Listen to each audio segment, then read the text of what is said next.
Mga ka-brother, nanganak yung ating saanin. So, isa lang ang anak niya, lalaki. Na hindi nalinisan ito kasi buong araw andito lang yung mga kambing natin. Kasi umuulan, buong araw umuulan. Kaya nga medyo kulay brown na yung ating bagong anak na kambing. Lalaki yung anak niya, deform yung tainga, so deskartean natin ng balik sa normal yung kanyang tainga pang hindi ma-reject. Hindi namin namalayan na nanganak na pala.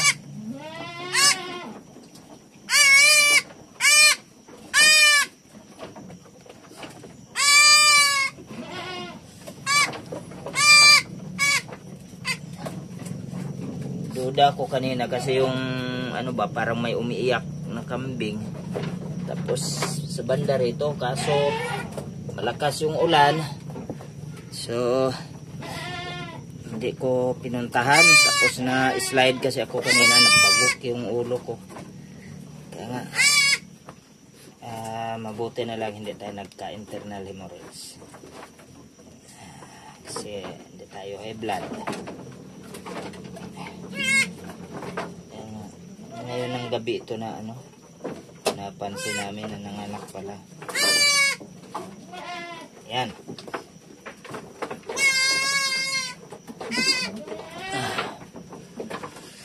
Thank you, Lord. Okay, yan. Ito yung nanay mo. Big mama na saanin.